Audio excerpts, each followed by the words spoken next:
Assalamualaikum warahmatullahi wabarakatuh. Salam sejahtera untuk kita semua. Perkenalkan, nama saya Julfamis Abdul Ghani, SSI MKOM, dosen home base program studi Sarjana Sistem Informasi, STIMIK Dori Mandiri.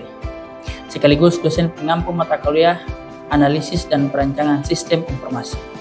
Pada kesempatan ini, izinkan saya menyampaikan pernyataan diri dosen PDD dalam unjuk kerja Tridharma Perguruan Tinggi pada bidang pengajaran. Video ini dibuat sebagai salah satu syarat untuk pengajuan sertifikasi dosen tahun 2026 yang diselenggarakan oleh Kementerian Pendidikan Tinggi, Sains, dan Teknologi. Mata kuliah yang saya ampu adalah mata kuliah Analisis dan Perancangan Sistem Informasi yang diajarkan pada semester genap untuk mahasiswa semester 4 dengan bobot SKS 3. Mata kuliah ini membahas berbagai konsep atau model dan implementasi proses analisis dan perancangan sistem informasi dengan menggunakan pendekatan berorientasi pada objek. Cakupan materinya adalah pengembangan perangkat lunak, analisis kebutuhan, perancangan sistem, implementasi sistem, dan UML atau Unified Modeling Language sebagai alat untuk memodelkan hasil analisis dan perancangan sistem informasi. Capaian pembelajaran pada mata kuliah Analisis dan Perancangan Sistem Informasi. Capaian yang pertama adalah, atau CPMK yang pertama, mahasiswa mampu menjelaskan konsep perancangan sistem.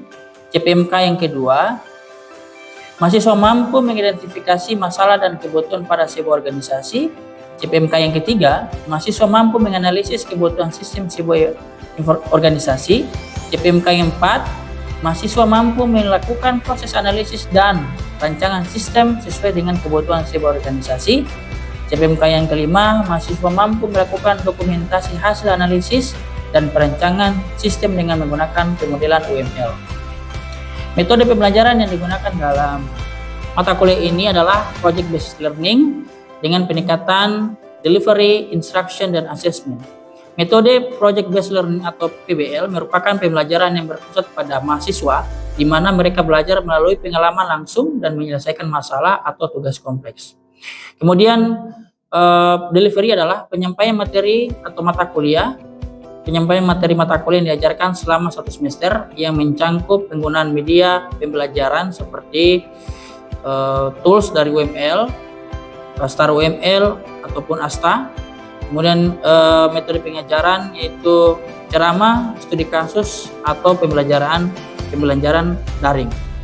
Instruction adalah proses komunikasi dua arah antara dosen dan mahasiswa di dalam kelas seperti forum diskusi, sesi tanya jawab, pengerjaan tugas kelompok, serta bimbingan akademik agar mahasiswa mampu tetap aktif dan terlibat dalam pembelajaran. Kemudian yang ketiga adalah assessment. Instrumen yang digunakan untuk mengukur tingkat kemampuan mahasiswa dan efektivitas pembelajaran mahasiswa. Penilaian ini biasanya mencakup tugas individu, tugas kelompok, ujian tengah semester, dan ujian akhir semester. Berikut cuplikan video pembelajaran mata kuliah Analisis dan Perancangan Sistem Informasi. Assalamualaikum warahmatullahi wabarakatuh. Waalaikumsalam warahmatullahi wabarakatuh. Salam sejahtera untuk kita semua.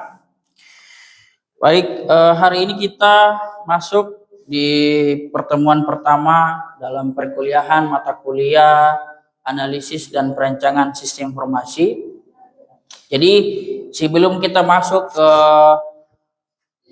materi perkuliahan, ada baiknya kita akan menyatukan dulu persepsi kita, visi dan misi kita ke depan untuk 1 semester ke depan. Kita akan apa yang akan kita pelajari, kemudian bagaimana atau cara metode yang akan kita pelajari pada saat nanti di perkuliahan nanti. Nah, sebelum kita masuk di perkuliahan itu ada yang namanya kita sebut dengan kontrak belajar atau kontrak kuliah, ya, apa saja tata tertib yang di dalam kelas yang harus kalian patuhi selama perkuliahan itu berjalan. Nah, mata kuliah ini adalah mata kuliah Analisis dan Perancangan Sistem. Jumlah SKS-nya itu atau bobot SKS-nya adalah 3 SKS. Dan ini metode yang digunakan, nanti kita akan menggunakan metodenya itu hanya ceramah, kemudian ada yang namanya diskusi, ya. Jadi kita akan diskusikan, jadi tolong ditanyakan ada hal apa saja yang kalian belum ketahui terkait dengan analisis dan perencanaan sistem informasi. Kemudian yang ketiga itu nanti ada yang namanya asesmen atau penilaian. Jadi penilaian itu berupa tugas, ada tugas besar, tugas individu, dan ada yang namanya ujian tengah semester dan ujian akhir semester. Dan pertemuan ini akan berlangsung selama 14 kali pertemuan. Total semua itu 16 kali. 2 pertemuan itu adalah UTS dan UAS. Dan tatap muka itu adalah 14 kali. Nah, tujuan dari mata kuliah ini adalah bagaimana kalian mampu menganalisa dan mendesain sistem yang berbasiskan pada prinsip-prinsip objek. Jadi kita mempelajari analisis dan perancangan sistem informasi dengan pendekatan berbasis objek. Kemudian deskripsi dari mata kuliah ini, kalian mampu mempunyai kemampuan untuk melakukan analisa dan merancang sistem dengan menggunakan metode orientasi objek. Nah, capaian pembelajaran yang harus kalian capai adalah bagaimana kalian bisa menjelaskan teknologi objek tersebut. Kemudian yang kedua, itu yang pertama. Yang kedua, bagaimana kalian bisa mendefinisikan konsep orientasi dari objek. Yang ketiga, bagaimana kalian melakukan analisa dan perancangan sistem dengan pendekatan orientasi objek. Dan yang keempat, bagaimana kalian bisa melakukan atau menggunakan tools dasar di dalam pembuatan model perancangan berorientasi objek. Nah, strategi nanti pembelajaran yang akan kita ini adalah ada namanya presentasi materi, kemudian ada pemberian tugas kelompok, diskusi kelompok, dan bagaimana kita mempraktekkan penggunaan tools UML pada mata kuliah ini. Ini penilaian, ada yang namanya kehadiran tugas, ujian tengah semester, dan ujian akhir semester. Ini penilaian tentatif belum final. Nanti akan diberikan secara berangsur Jadi nanti ini penilaian ini untuk kehadiran itu 60 dan seterusnya itu ada yang 15, ada yang 10 dan ada yang 15 juga. Nah, ini referensi yang digunakan untuk perkuliahan nanti. Jadi ada beberapa referensi yang harus kalian gunakan untuk analisis dan perancangan sistem informasi. Ini seperti buku yang di depan Ini edisi kedua, kalau yang ini edisi pertama Kalian bisa cari di Gramedia ataupun di toko-toko buku terdekat. Ini kita akan mempelajari terkait dengan orientasi objek menggunakan UML atau Unified Modeling Language, pemodelan bahasa. Referensi yang kedua itu adalah analisis dan desain orientasi objek yang dikarang oleh Ariesto Hadisutopo. Ini bisa dijadikan referensi untuk kalian pelajari sebelum kita memulai perkuliahan. Kemudian yang ketiga, ini referensi dari pengarangnya itu adalah Solik, penerbit dari Geraha Ilmu. Nah, judul bukunya adalah Pemodelan Sistem Informasi Orientasi Objek dengan UML. Kemudian yang keempat, analisa dan perancangan sistem informasi orientasi objek yang dikarang oleh Dian Novianti MKOM, penerbitnya itu adalah dipublish. Ini ada 4 referensi yang bisa kalian jadikan referensi untuk mata kuliah ini. Nah, di sini kita akan, ini adalah beberapa pertemuan materi-materi atau materi-materi yang akan kita pelajari selama perkuliahan berlangsung selama 1 semester. Nah, jadi di pertemuan pertama ini kita tadi sudah memberikan yang namanya, saya telah menjelaskan apa itu terkait mata kuliah ini, kemudian berapa SKS-nya, dan apa saja hal-hal yang akan kita lakukan selama 1 semester ke depan. Nah, di pertemuan 1 itu sudah selama ini kita sudah, ini barusan kita sudah lakukan. Kemudian di pertemuan kedua nanti kita akan membahas terkait dengan metodologi pendekatan orientasi objek, apa saja metodologi yang akan kita gunakan, dalam orientasi objek, kemudian analisa dan perancangan sistem berorientasi pada objek. Jadi kita akan fokusnya ke objek, ya, orientasinya ke objek. Kemudian yang keempat itu membahas tentang tools yang akan digunakan dalam orientasi objek atau analisis dan perancangan sistem berorientasi pada objek, itu Unifit Modeling Language. Dan yang kelima adalah use case diagram. Nah, ini adalah sebuah model yang kita gunakan untuk memodelkan hasil analisis kita, ya. Jadi nanti ada dua, ya. Ada dua yang akan kita bahas. Yang pertama itu bagaimana kita menentukan sistem yang diusulkan, kemudian sistem yang berjalan. Maaf. Jadi yang pertama itu adalah sistem yang berjalan dulu. Kemudian yang kedua adalah sistem yang diusulkan. Nah, itu di use case diagram. Jadi saya akan membahas sedikit terkait dengan use case diagram. Use case diagram itu bagaimana proses, ya, proses sebuah problem atau masalah itu sebelum kita terjemahkan ke sebuah representasi yang namanya pengembangan sistem. Kita harus buat yang namanya dulu pemodelannya, ya. Berdasarkan apa? Berdasarkan orientasi objek yang kita lihat. Jadi di sini kita bukan berdasarkan yang namanya yang kita akan lakukan, tapi berdasarkan apa yang kita lihat. Karena objek itu, kalau kita orientasinya objek, berarti apa yang kita lihat, apa yang kita lakukan. Contohnya, kalian pergi ke ATM. Ini contoh use case, ya. Use case diagram. Nah, kalian pergi ke ATM, ya, melihat orang pergi ke ATM, ya. Kemudian di ATM itu dia mengeluarkan namanya kartu. Nah, ya, setelah mengeluarkan kartu, masukkan PIN. Nah, setelah memasukkan PIN, kemudian jumlah uang yang akan dia ambil atau yang akan dia transfer. Nah, ini gambaran pendekatan yang namanya object oriented, ya, atau disebut dengan orientasi pada objek. Nah, ini kita bisa gambarkan dengan menggunakan use case diagram tadi, dengan menggunakan tools UML. Nah, kalau kita gambarkan dia seperti ini, jadi kita gambarkan seperti ini, ya.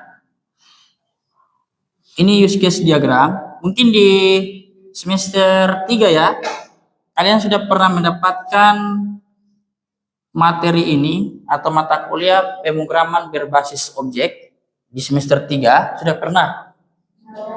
Ya. Jadi ini use case diagram.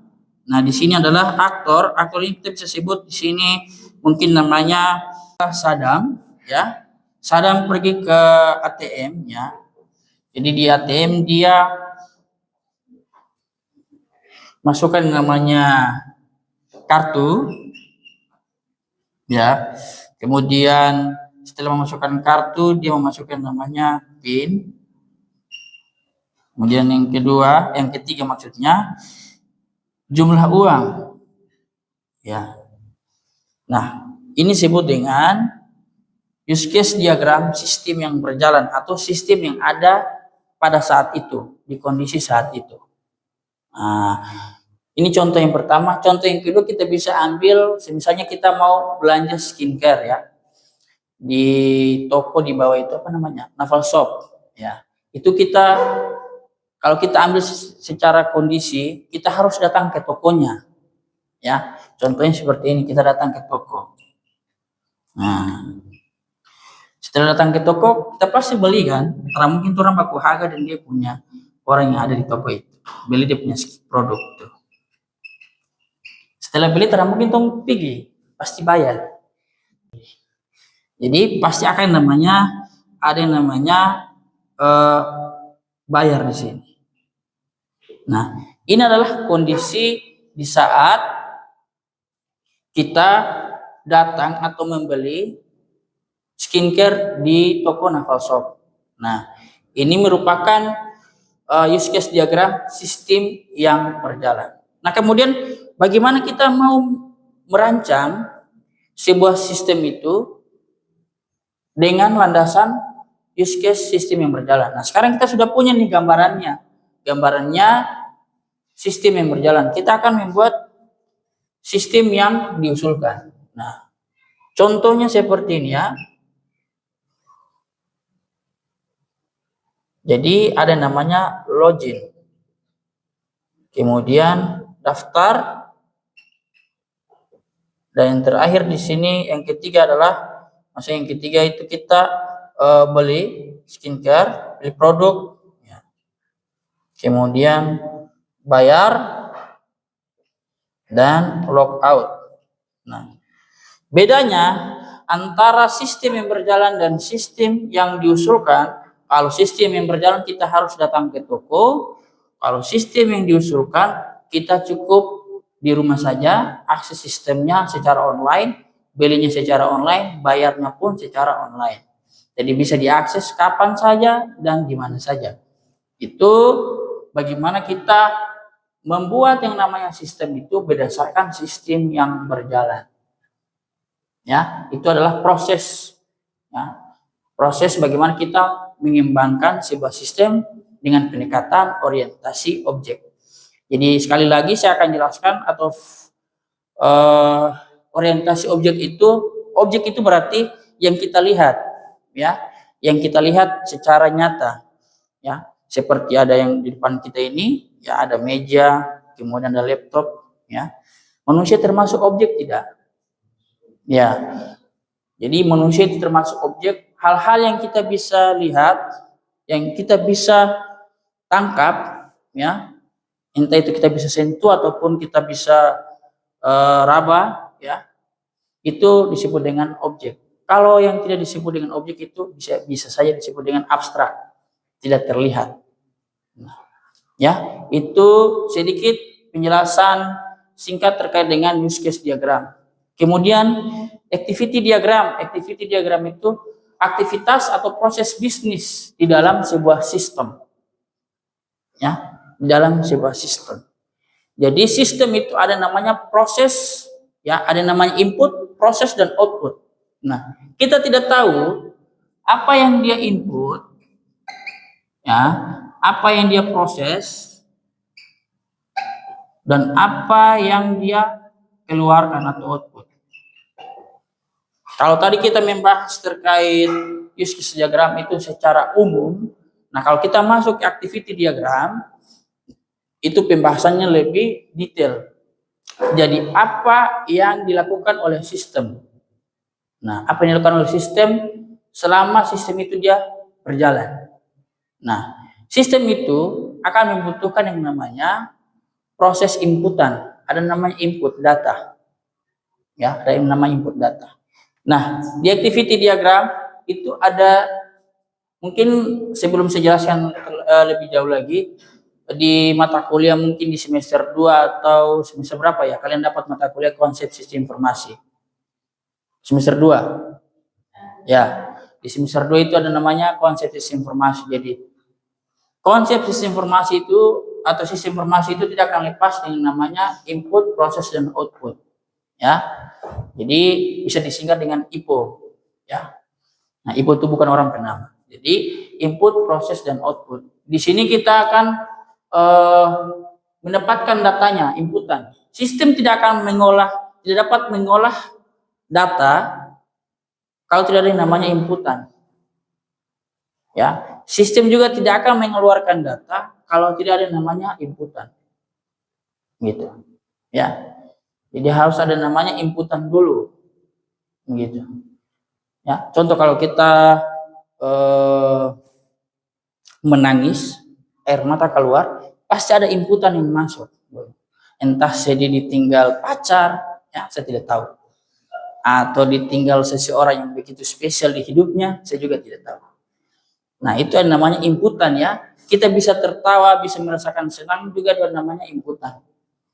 Yang memproses apa? Hati kita atau perasaan kita. Ya. Itu kalau di manusia. Tapi kalau di sistem harus ada data yang masuk. Kalau tidak ada data yang masuk, aktivitas di dalam sistem itu tidak ada. Nah, itu bedanya activity dengan use case diagram. Ya. Jadi kemungkinan kalau kalian nanti membuat sebuah sistem, itu harus berlandaskan dengan sistem yang berjalan dulu. Apa yang ada di sana. Gitu. Jadi seperti apa ya? Kalau kita mempelajari mata kuliah ini, kita akan memperhatikan di sekeliling kita. Gitu.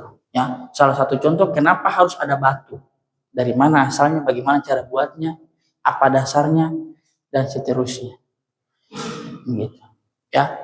Nah, kalau kita sudah mempelajari mata kuliah ini, kita akan mencari tahu hal-hal yang seperti itu tadi yang saya jelaskan. Ya.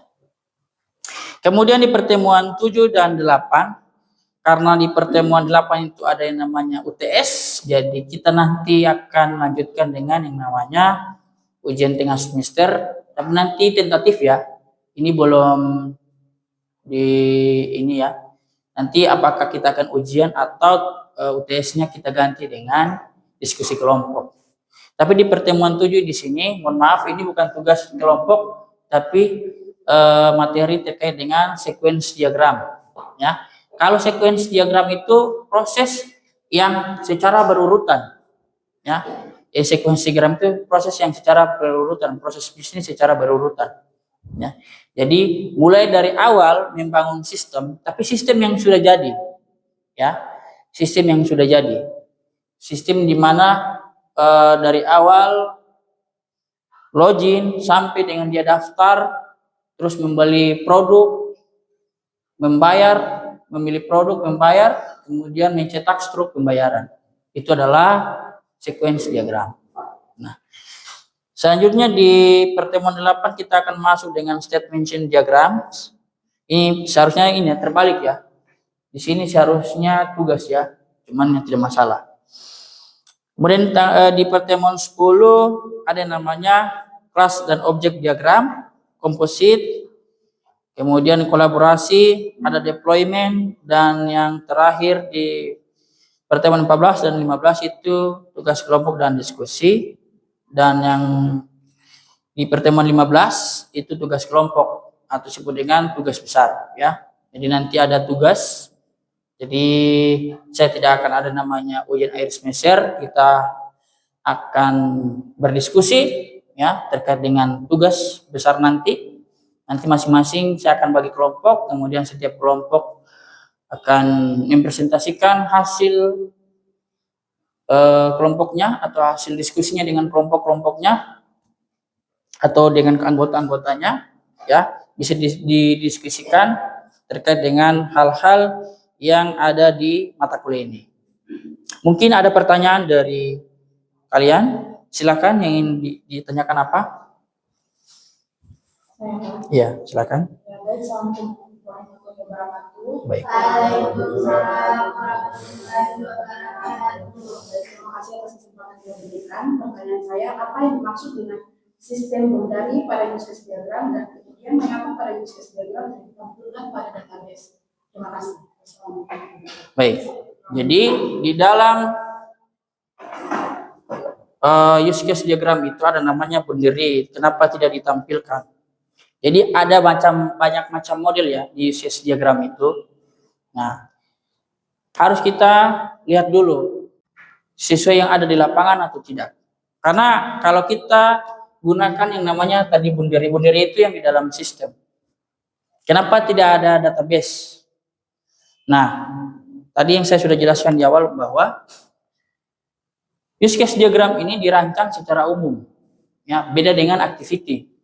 Kalau activity ada namanya jalur aktivitas antara input, proses, dan output. Kalau di activity itu ada namanya database. Database yang akan memproses inputan dan output dari sebuah sistem. Nah, kalau di use case itu kenapa tidak ada database? Dia hanya menjelaskan jalur atau flow yang ada pada saat itu.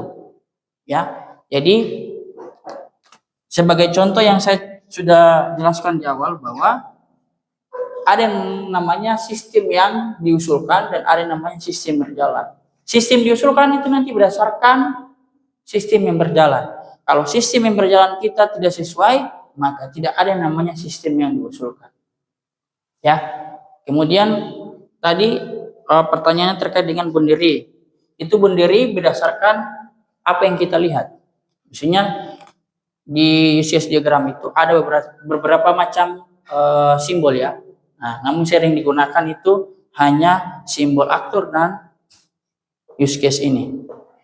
Bundiri itu termasuk juga bisa disebut dengan lingkungan sistem ya. Bisa juga disebut dengan lingkungan sistem. Baik. Ada lagi? Assalamualaikum warahmatullahi wabarakatuh. Waalaikumsalam warahmatullahi wabarakatuh. Terima kasih kepada kesempatan yang diberikan saya. Ini pertanyaan saya mengenai UML. Bagaimana cara UML dalam menganalisa dan merancang orientasi objek? Bagaimana UML? Bagaimana cara kerjanya? Jadi, baik. Kalau menurut dari Munawar ya buku ini bahwa UML itu dia berdasarkan namanya orientasi objek. Jadi UML itu tidak bisa digunakan secara prosedural. Jadi ada dua. Ada namanya prosedural dan ada namanya pendekatan berorientasi objek. Nah, sekarang fokus kita adalah orientasi objek. UML itu hanya bisa digunakan untuk orientasi objek. Bukan untuk prosedural, bukan ya. Bukan. Jadi dia hanya berdasarkan yang kita lihat atau berdasarkan objek yang kita lihat. Nah, bagaimana UML itu bisa merepresentasikan objek tersebut? Ya. Jadi UML bisa merepresentasikan objek tersebut ke dalam sebuah diagram tadi. Yang pertama adalah diagram use case, kemudian activity diagram, sequence diagram, sampai dengan yang terakhir itu deploy diagram. Tapi hanya 3 diagram yang kita akan gunakan di dalam mata kuliah ini, yaitu use case, activity, dan sequence. Pertanyaannya kenapa harus 3 ini? Karena 3 diagram ini merupakan diagram inti di dalam sebuah pemodelan. Jadi UML ini adalah Unified Modeling Language atau pemodelan. Ya, bagaimana kita bisa memodelkan objek tersebut ke dalam sebuah diagram. Silakan kalau ada pertanyaan lagi. Nah, jika tidak ada pertanyaan lagi, kita cukupkan pertemuan kita pada siang hari ini. Insya Allah apa yang kita pelajari hari ini bisa bermanfaat dan bisa digunakan untuk hal-hal yang bermanfaat. Kemudian di mata kuliah ini juga nanti kalian akan mendapatkan beberapa tugas. Nah, tadi yang saya sudah jelaskan di awal tadi. Mungkin itu, sekian. Assalamualaikum warahmatullahi wabarakatuh. Waalaikumsalam warahmatullahi wabarakatuh. Demikian video penyampaian deskripsi pembelajaran dan pernyataan diri dosen dalam unjuk kerja Tridharma Perguruan Tinggi PDD UKT-PT di bidang pengajaran sebagai syarat sertifikasi dosen tahun 2026. Besar harapan saya video ini dapat memberikan pertimbangan baik untuk proses pengajuan sertifikasi dosen. Terima kasih atas perhatiannya. Assalamualaikum warahmatullahi wabarakatuh.